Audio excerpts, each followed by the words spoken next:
And he asked me as I boarded the plane, could we switch? And could I, who was in 7A, could switch with him in 8A. I did. He talked about how generous I was.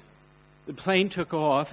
The man drank at least a bottle of champagne, if not more, and became very unsettled, significantly unsettled, and I never slept on the flight because the attendants had to restrain him the entire time.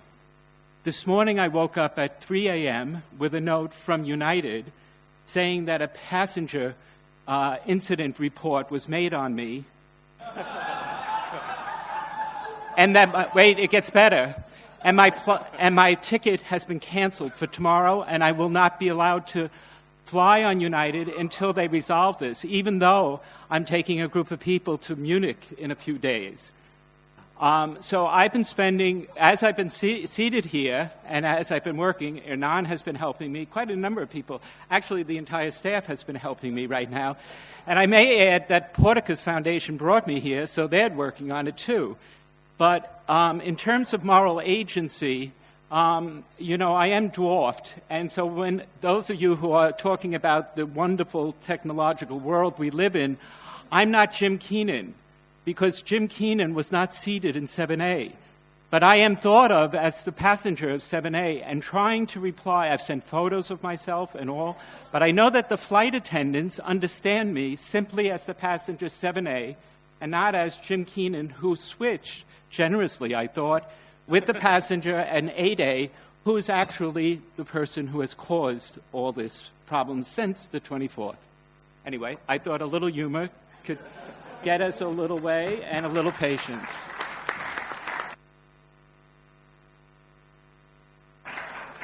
With that happy note, we can begin.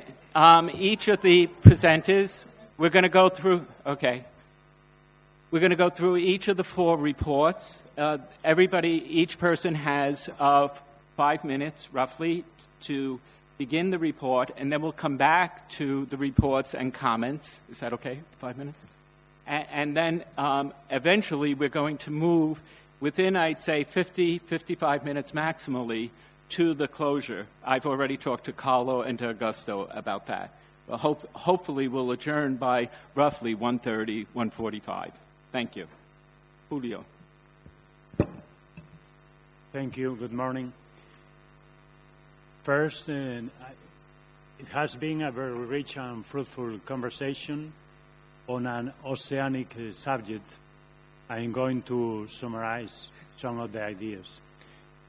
Facing the reality that is emerging in a new world view across frontiers, societies, generations, and faith, we need to delve into the conceptual framework of the common good from Catholic tradition, because it's not properly known.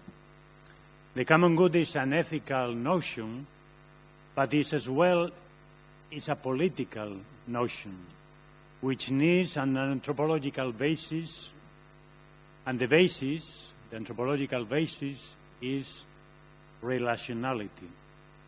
The person is a relational being, and basic justice demands the establishment of a minimum levels of participation in the life of the human community for all persons. And the common good demands justice for all, being the human rights, the minimal conditions to participate for life of community.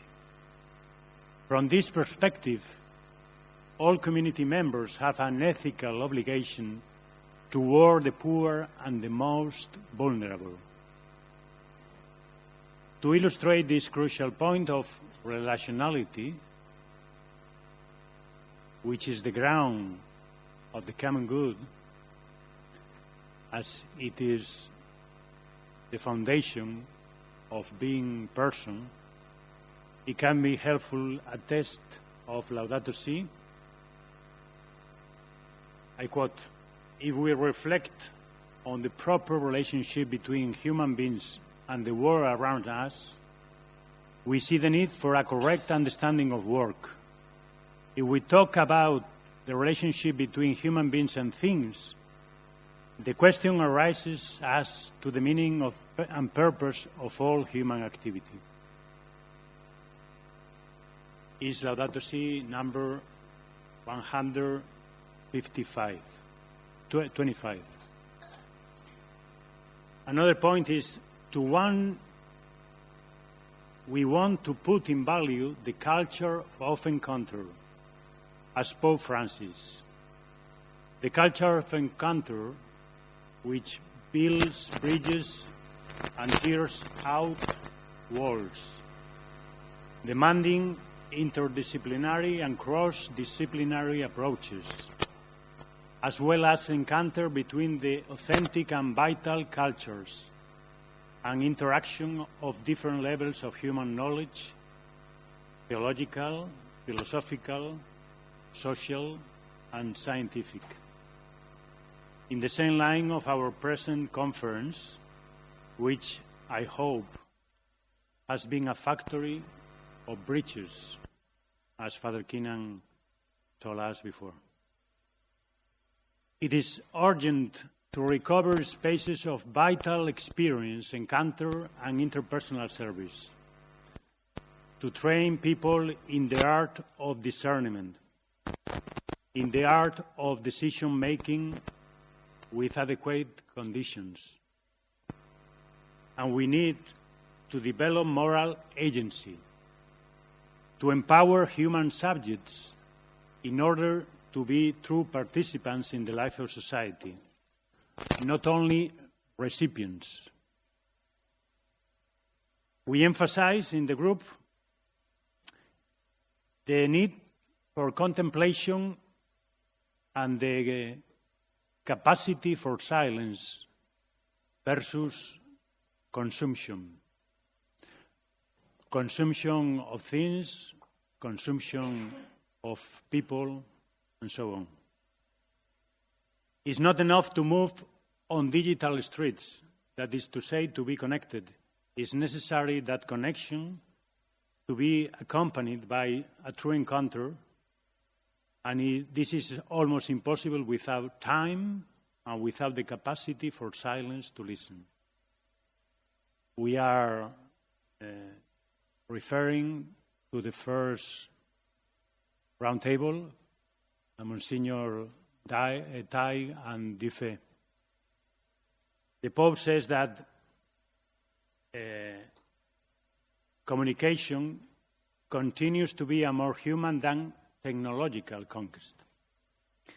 And then, finally, educational efforts to introduce humanistic training in all careers, including, of course, those of STEM. To get that young women wanted and like to study STEM careers is a clear point of women empowerment.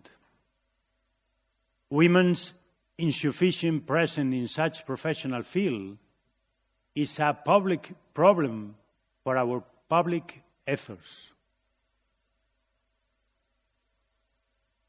And to use technology cannot substitute the quality of face-to-face education, rather can and must complement it.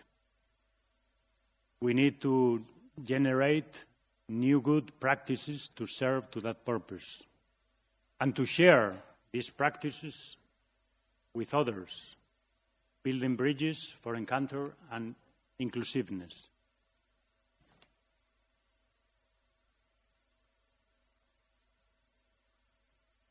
Thank you. So the second working group managed to prove all the benefits and downsides of technology. We actually used a meeting tool to give our response, and it's still working, which is just as well. What took place in that process is it was actually quite a good way to get everybody's voice, to get people to participate, to get a lot of ideas, and I'll go through those shortly. What it constrained us around, of course, was dialogue and discussion. We did have that, but about 50% of our time was involved in dialogue and discussion. But it did also make certain every voice was heard, and we've had some votes. I will sort of try to summarise a little bit what's here, but part of the purpose was to have everybody's voice conveyed across to the organisers. So this actually comes out in a nice little spreadsheet and gives all the sort of things you'd expect from technology. So we asked basically two questions around the white paper. What are the ethical challenges, or picking up, Jim, your earlier challenge, what's the barriers to the common good in an algorithmic socio-economy? And then what are the actions the church should take? We had 38 inputs on the first one, and we might just click on that if we can. Question? And you'll see in this list, perhaps start from the top. I don't know how well you can see this because of the size of the font. But the things that people focused a lot upon was about the issues of human agency in building and populating interpretation of algorithms. People that not only had a chance to put material here, they got a chance also to vote on it, and so we had a voting process. That, of course, has its limitations. Ethics is not defined. The importance of an ethical issue is not defined by how many people vote in a democracy for it, so I don't want to overstate the voting system. We talked a lot about data, access to data, transparency around algorithms and the question of closing of creativity space, the whole idea of the closing of space, the closing of opportunities, the closing of participation. Should there be more transparency and accountability? How do we identify bias? How do we ensure more human control? How do we issues of addiction built into algorithmic systems? How do we counter addiction? How do we counter the prospect that AI may well widen digital gaps rather than bring them closer together? Risks of errors. We talked a little bit about transitions of labour, etc. This will be available. We're going to report this out. One area we fleshed out a little bit at the end, but which is probably worth noting for the whole conference, is that we really have not spoken much about the impact of these technologies on the military framework. But if it was pointed out to us, one of the realities, if you look at especially the Chinese and American military budgets, there's been a huge allocation of money to this issue in the military budget. And it's not just what it means for fighting wars. I think the other thing we haven't talked about is what it means for the destabilisation of the present power structures. Quick small ad that I've been quite focused on. A Chinese group and a group from San Diego released 10 days ago a paper saying that they built an AI system that with one microphone could find any submarine in an ocean. Now think about strategic doctrine, think about how much money is spent on submarines, and suddenly a piece of AI makes all of that supposedly obsolete. So it's an illustration of the structural change. So we talked about these ethical issues around especially around algorithms. The second question then we said, what are the actions the church should take? So you can go back up. Yep.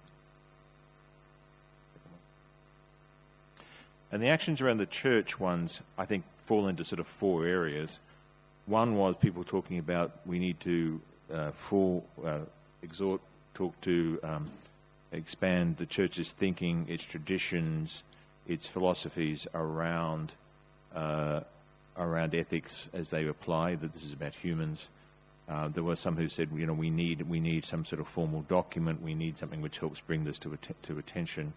The second thing that was raised was the convening power of the church, broadly with society and particularly with faith communities, not just the Christian tradition. The networking role of the church. A key point made is that the church needs to experience this. The need to experience the tools, the need to experience the actual impact of it is important for the church to have a good voice in being able to then talk about the consequences. And the final point was made, where several people pointed out that the things that the church itself does that affects the grassroots, that's incredibly powerful. What's in a curriculum? What do military chaplains do? Even in its own practical day-to-day life of schools, etc., how does this influence? We asked a poll. We said, how long have we got to influence the algorithmic society? How long did this group? And we had 20 people in the group. 7 said that we had 0 to 2 years. 11 said we've got 2 to 5 years, 2 said we've got 5 to 10, and 1 said we've got more than 10. So there was a sense of urgency in the group, probably self-selecting, frankly, but a sense of urgency in the group around the time frame we've got. Jim, I'd finish at that. Okay, so I'll start by giving a brief on how we initiated the discussion in regards to the paper that was presented, and then try to summarize the comments that happened throughout the session. So when we talk about blockchain, it's all about trust and decentralization. And you often may think that the properties associated with decentralization are in line with the common good.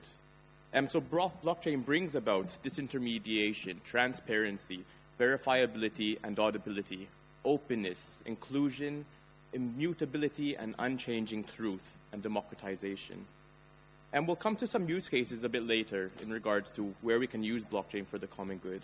But from these particular values, many out there are chanting, decentralize everything, either because they actually believe it's for the common good, or because they want to achieve this just because the technology enables for it.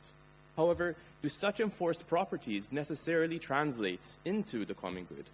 If we look to Aristotle in the Bible, they do announce that it is the common good, not the individual wants and the individual good, which we should attain to. So blockchain allows for decentralization, but we need to keep in mind decentralization does not necessarily translate into the common good. And we can think about the tragedy of the commons, where consider the scenario of traffic. If all people take the same route, the fastest route to get to work, when they don't necessarily need to take that route, we may end up with a congested road. However, if individuals only took the fastest route when they needed to take that route, then everyone would get to work on time. And this is the scenario that we're exactly coming to, and that's the mentality that we need to keep in mind, that the individual good does not necessarily translate into the common good. So what emerged from the session? We started to talk about what is common good, first of all. What do we want to achieve? And we relied on the opinion that was mentioned before throughout the seminar, in that we should focus on helping our weakest child. And we discussed a number of use cases, and we didn't establish any particular use cases that we could immediately define as use cases that we should go for. However, we thought, could we propose use cases whereby the Sustainable Development Goals are reached? A number of them included the 1 Trillion Trees Initiative, the Green Wall Initiative, perhaps also providing self-sovereign identity and ownership of data to individuals to give them more ownership, more feeling, more dignity, providing banking to the unbanked in areas where we currently do not have banking. However, in order to provide these applications, individuals need to be aware of what benefits come with decentralization. So we need to work on also education. In order to empower people, we need to educate them, and we need to distribute this education. And the church could play a key role in this distribution of education. However, then once we have this education and we have these applications out there, we need to consider, can the individuals actually use these services? When it comes to infrastructure, if we think about the fact that 30% of the world are unbanked, however, in this particular area, in this unbanked population, 20% of them have a mobile phone. So there's 10% of the world who do not have a mobile phone, who do not have access. Could we get mobile phone access? Could we get the infrastructure out there to at least enable this unconnected population to now be able to use the devices and such services as well? And it doesn't only stop at mobile phones. We can also implement cards or other types of technology that could enable access to such decentralized technology. We have to work on lobbying. Governments may oppose the very technology that decentralization brings with it, because obviously certain governments don't want to allow for decentralization. They want to keep all power. So could we start to sell to the particular governments the idea of decentralization in sectors that they would not oppose, sectors that would help to make them look good in front of their people, and then once the people adopt these particular technologies, they would be empowered to provide decentralization in other areas as well. And then we're onto the common good. So how do we assure that the particular blockchain applications, the particular applications are meeting the requirements of the common good? So this is a personal consideration that I would like to put forward. So in Malta, we've come up with a Malta Digital Innovation Authority that is providing assurances on the technology. However, we need to provide more assurances on the common good, on reaching the common good. Could we start to think about a stamp of approval in terms of particular companies, particular operators who are providing services that follow the common good? And perhaps this consortium, perhaps the church, could be a driving factor in achieving that sort of framework. Some parting messages: blockchain is not always the key. Blockchain is not always the answer, and let's not waste our effort in using blockchain in use cases that do not ultimately reach the common good. And we need to think about purpose-driven and ethical-driven design and development across the board. And we need to think about continuing this discussion in defining what is the common good and how do we build applications that actually implement and can be usable to achieve the common good. Thank you.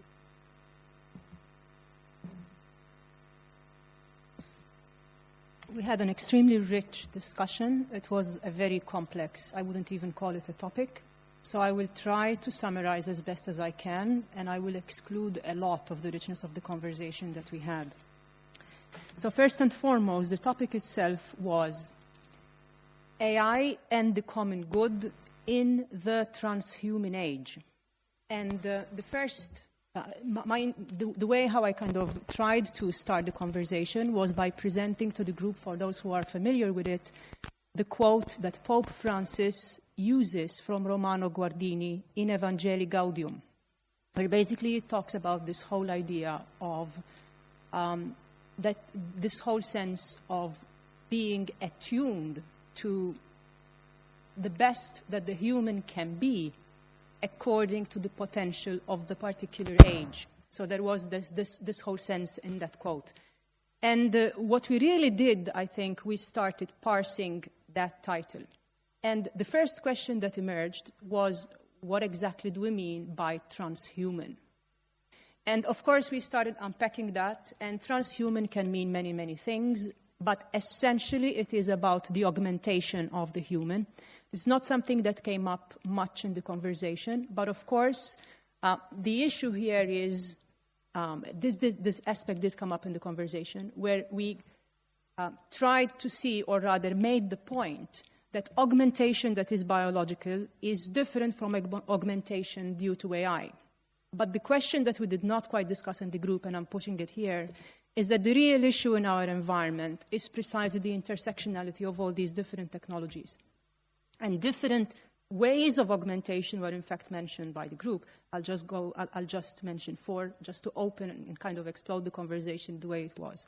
So we have the problem of synthetic biology, we have the problem of artificial intelligence, we have the problem of, computer brain implants, we have the issue also that I thought was fascinating of why we are reintroducing and becoming so much more interested in psychedelic drugs. To me, that opens another layer to this conversation that we did not pursue.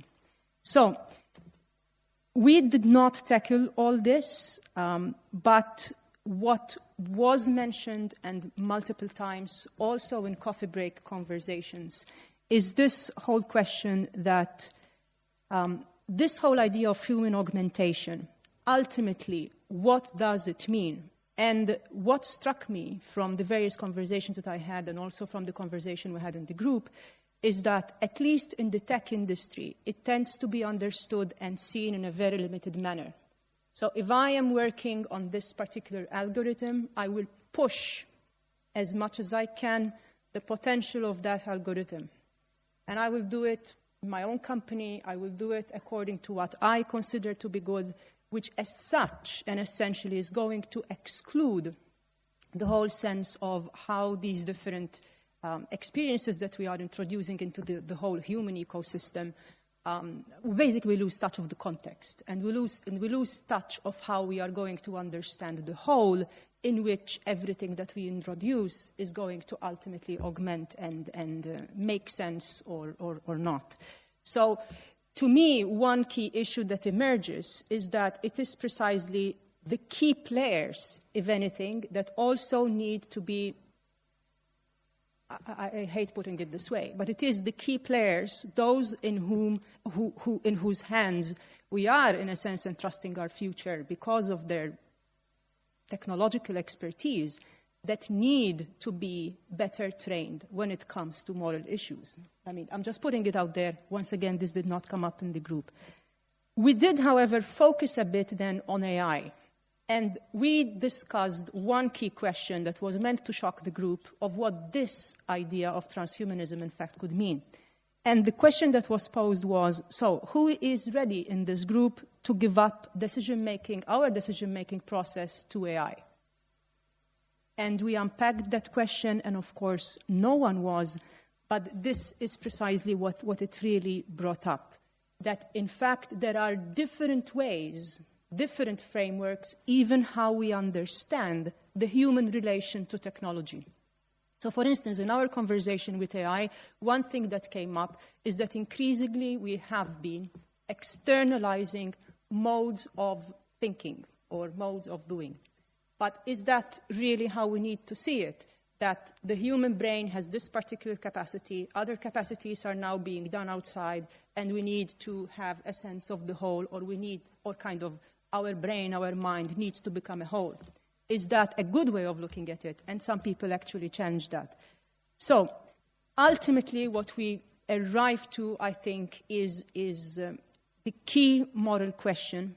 And the key moral question, I think, centers around this whole question of the common good.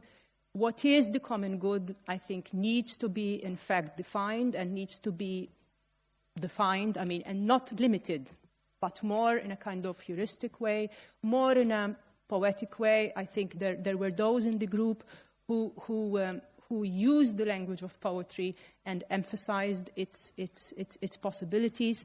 So we need to have the sense of the common good that emerges from all those who are involved in this human transformation. And that basically means all the peoples of the world, and not just specific groups.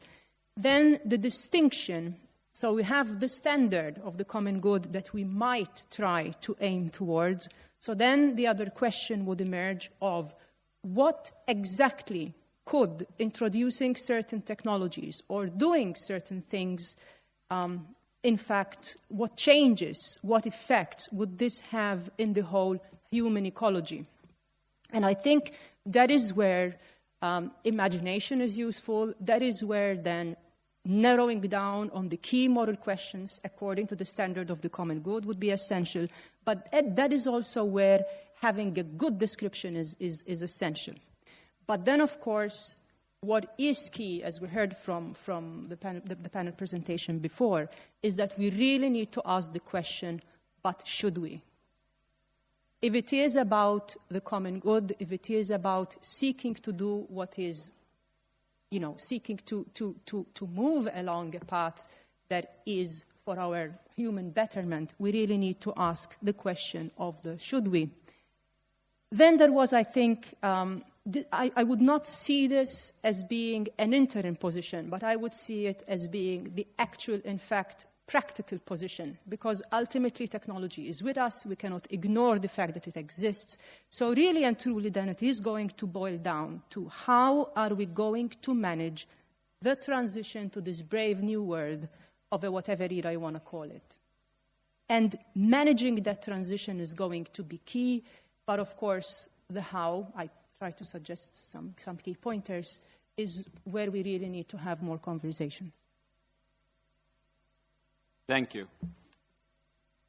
A common theme, I think, in all the reports was that, indeed, the term common good is going to be helpful as we try to discern how we're going forward. And many people were referring to, you were talking about those who've become disenfranchised, or that a participatory justice requires us to be mindful of those who have become alienated. I think throughout these past 3 days, this question of people being disenfranchised and being alienated from access to this technological era keeps recurring as a way of reminding us of how operative and functional the concept of common good is. Can we say that people are having more and greater access to these goods? Or are we saying that people are becoming more and more alienated in this technocratic world that we live in, or this paradigm that we have?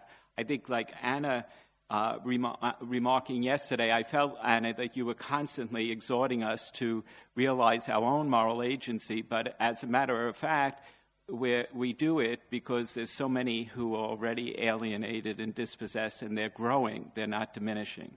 I think that this has to be something on our agenda as we look at common good, to say how accessible to the common good has technology been, and how accessible, and your point, for instance, about mobile phones, how accessible to the common good through technology does that really happen? In a world in which there's greater alienation, more unemployed, more climate refugees, clearly the participatory justice that we're talking about is not as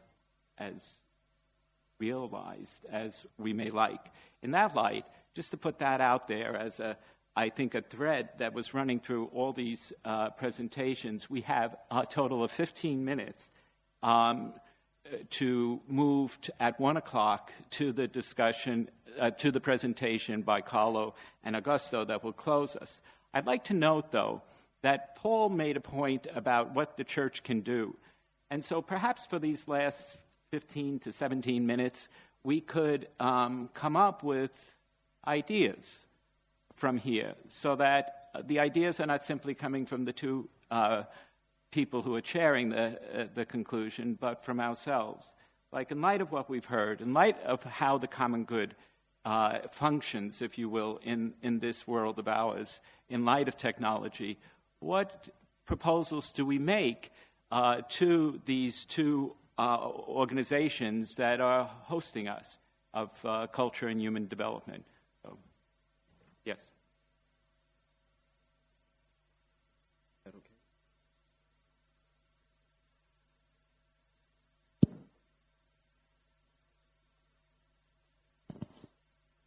Just on that line, precisely, I want to come back to words that Cardinal Turkson put on our table in the opening, where the word is discernment, or social discernment, as Pope Paul VI had put.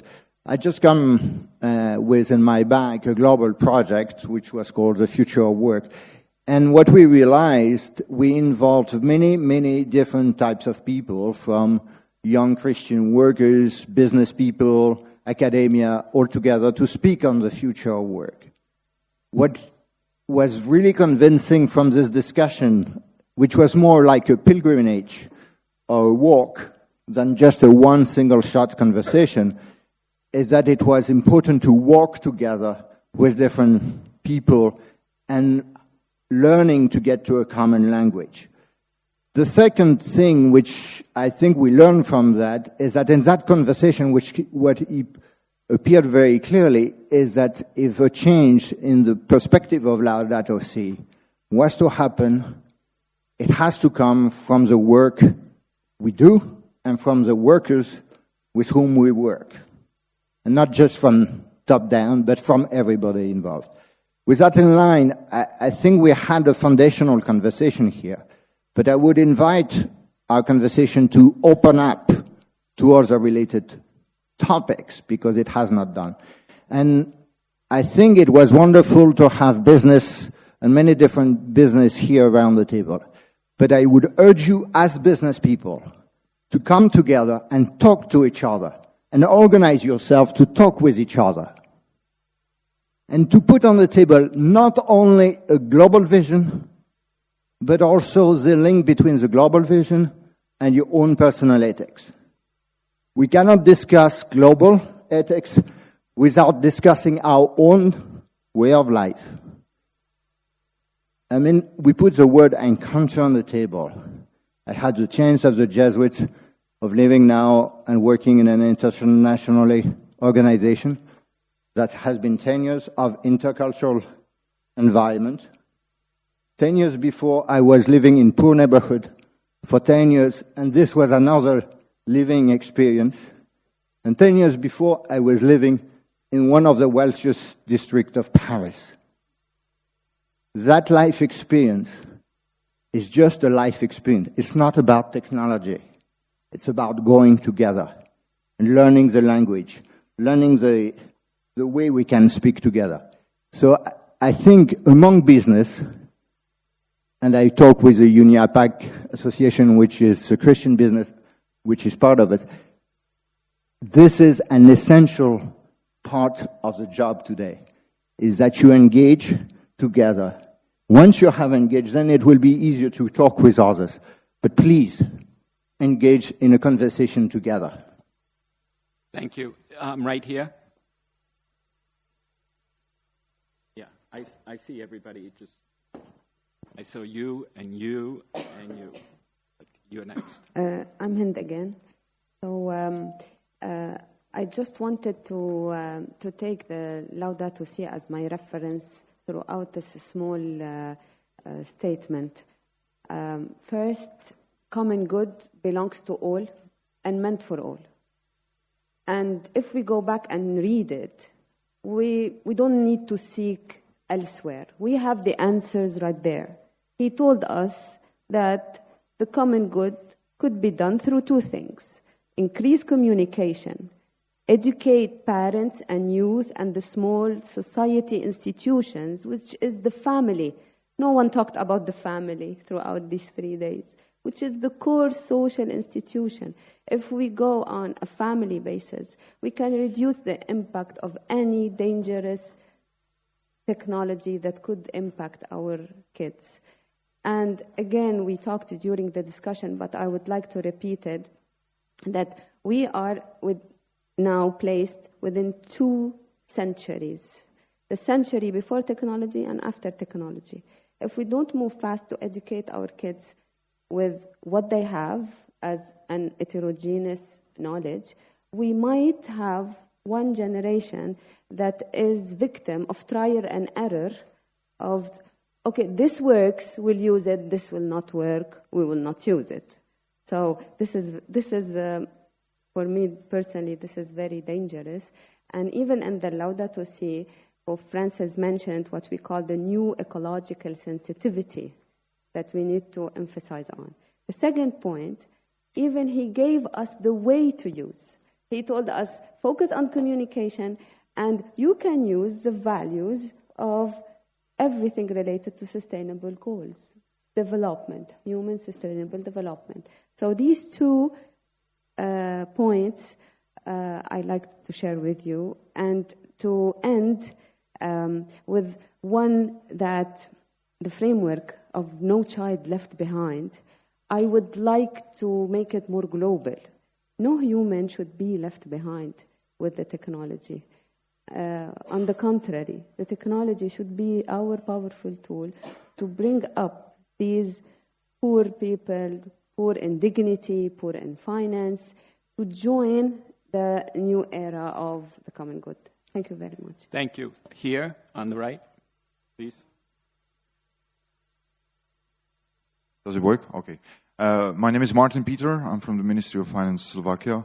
What I want to say is that I'm really grateful for this conference, and what is very important, this should not be like we will go out and the discussion will end. And I think from all the discussions we had, this is the start, and I'm very proud that I am here. I was thinking last 2 days, what should I do? And we already started a project on future of job, future of professions in Slovakia, and the technology, how it will impact the future of jobs.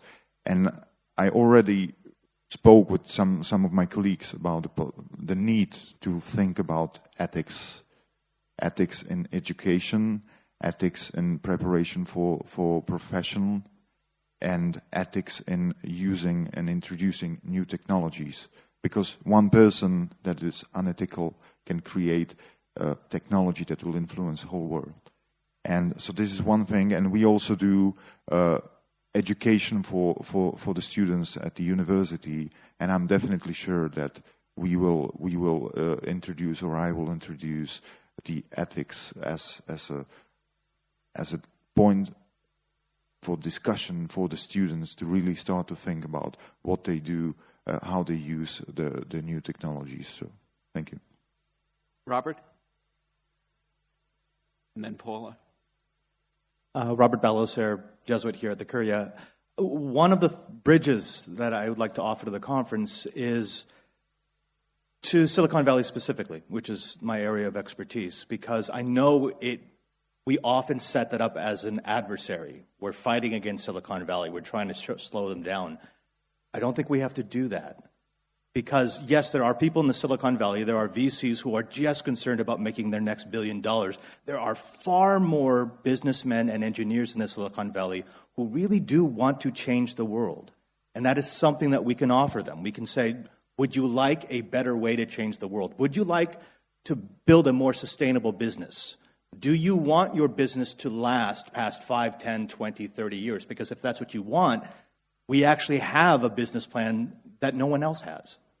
I think that's one of the things that this conference can actually bring out from the report and say there are companies like Microsoft, like Apple, like Google, like all of those companies that you hear most about in the Silicon Valley, who actually would be receptive to someone coming in and saying, here's a better way to do business. Paula? Thanks. I think in the discussion in our group and my own personal thinking... I asked Paula. Paul, you were next, sorry. but that's Paula. Yeah, you're next after Paula, and then you're... Sorry, Paula, I'll change my name. You just stay right there. Paula's right there.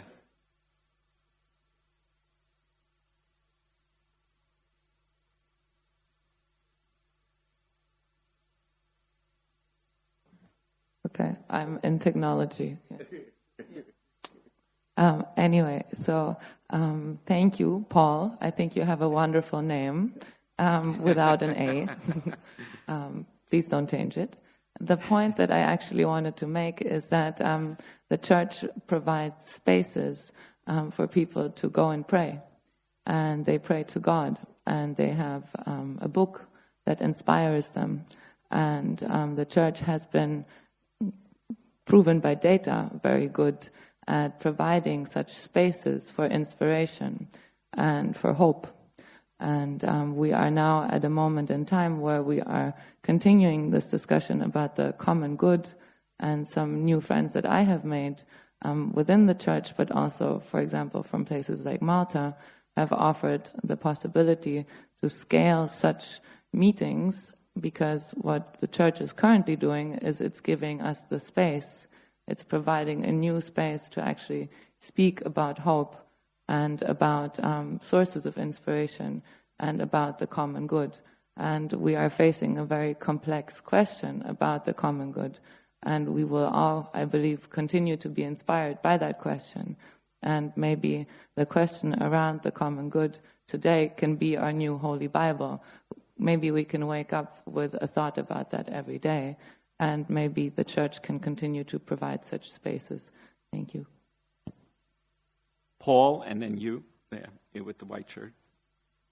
Thanks for that. So I suppose my consideration is the following, that while we've had a very good 3 days talking about the common good, that as we think about the church and what it can input to this question you've asked, there are other aspects of what the church has done that the church thinks about and has in its tradition that are important. I had a great set of conversations with Jordan Wales about, psychological or theological careful thoughts about the nature of to be human, and it's much more at the soul of the person what it is to be human, which is not exactly the same conversation as the conversation about the common good.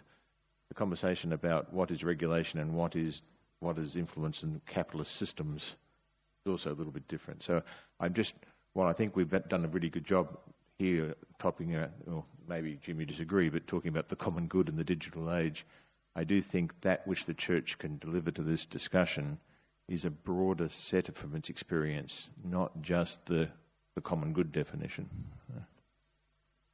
And the gentleman in the white shirt, and then Marie, and then you. Thank you. It's 42 days away where something happened 30 years ago, which you will all remember who have a certain age. On November 9th, 1989, the wall came down. And you all remember where you were when you saw this picture, right? It was one of these moments where mankind, where human beings were able to achieve something where our parents and everybody else told us this will never happen. You asked us whether we were building bridges.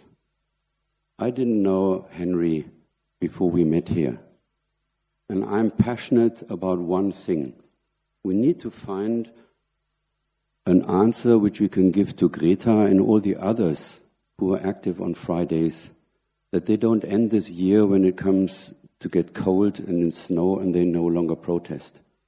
They need to get a clear, not more than symbolic solution that what they did was not only reasonable, but it came to a conclusion and to a real result. That is what is meant with this 1 trillion tree project.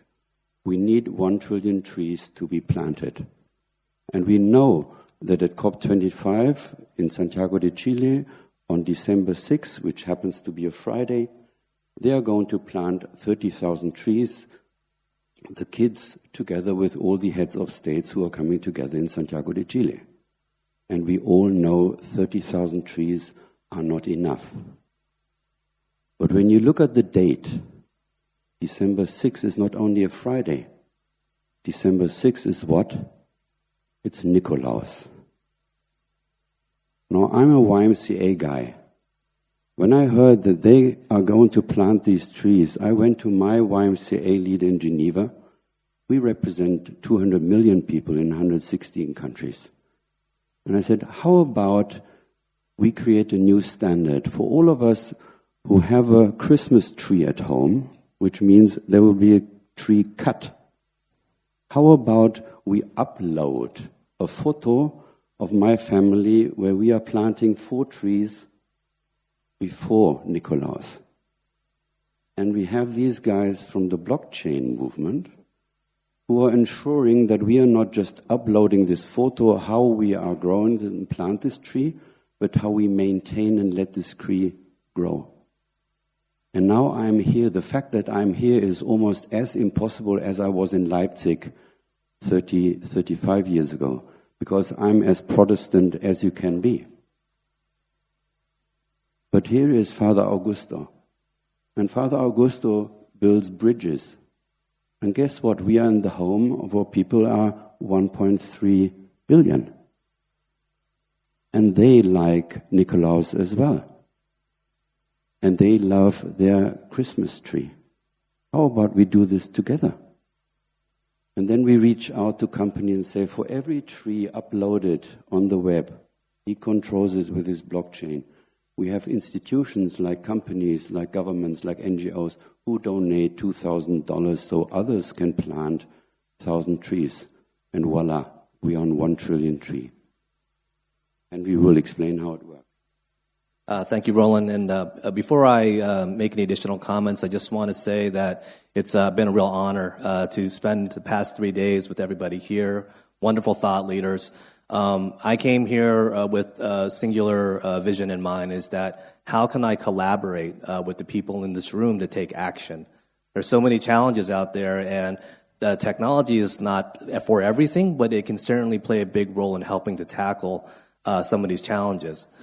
So obviously, I'm coming from the blockchain angle. We have developed our own blockchain protocol based on a proof of reputation consensus algorithm. In addition to the protocol, we've also built a suite of applications focused on identity. So that's through our biometric solution. We have a decentralized file storage. We also have some wallets, payment solutions. But the idea is that we have built a variety of technology solutions that are going to be very applicable for enterprise and government in order to tackle some of the biggest challenges out there. And so with this impact in mind, I'm just so appreciative that I can punctuate the end of these 3 days to collaborate with Roland and his team on a very important mission and the opportunity to be able to tackle multiple common good opportunities across a variety of SDGs. So with that, we will bring our blockchain protocol and our technologies to bear. In addition, we will also have gamification and tokenization strategies that we believe are going to help influence and help people to make some behavioral changes. And one of those changes could be to influence them to plant a tree. and to spread the word and evangelize. And we can do that through, again, some gamification strategies that we're already developing. So I've already shared it with the team. We're all very excited, and again, just thrilled to be here to be able to work with Roland and all of you in this room. Thank you. I'm interested in Marie having a word and the woman behind Marie, and then we will hand over things to the, as it's called, preliminary conclusions. Marie, and then the woman behind you.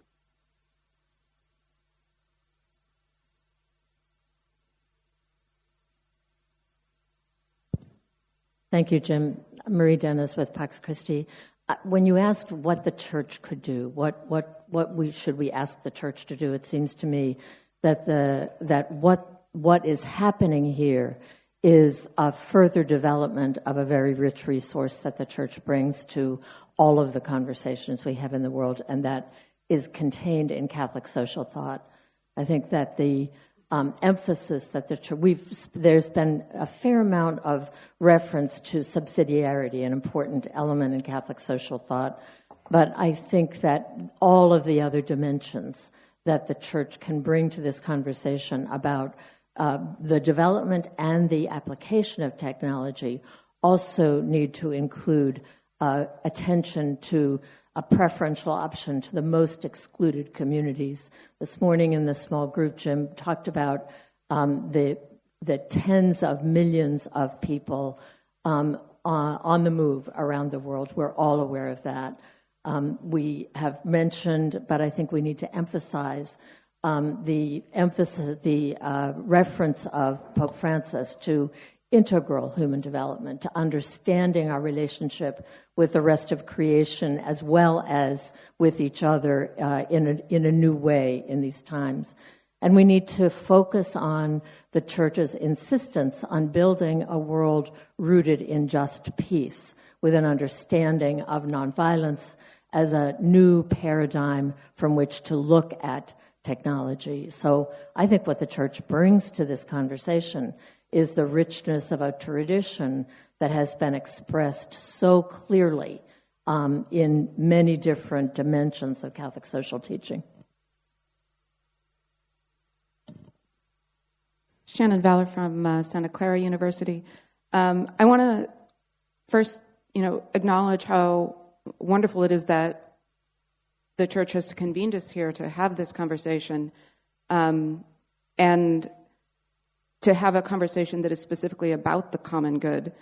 But I also want to prompt us to think about who's not in the room here, and the fact that those of us who are lucky enough to be here all had the financial resources to come and have our voices heard, and are largely people of good fortune and privilege and educational attainment, relative wealth, and certainly not representative of the human family as a whole, or the people who we speak about when we speak of the common good.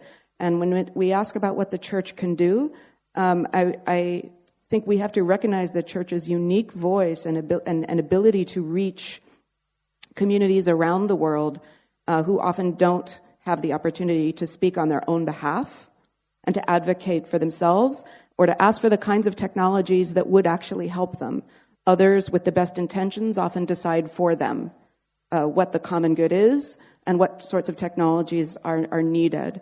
So I would encourage us to think, how can we grow beyond this privileged community to have this conversation with those who have an even greater stake, perhaps, as a result of their relative vulnerability and historical exclusion from this conversation. I think that's a great way to close these comments.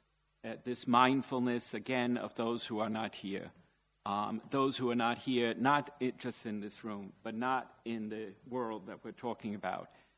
On that note, I'd like us to acknowledge how this morning went, from Jovan to Sheila to these presentations to the group discussions. A word of thanks to all of you.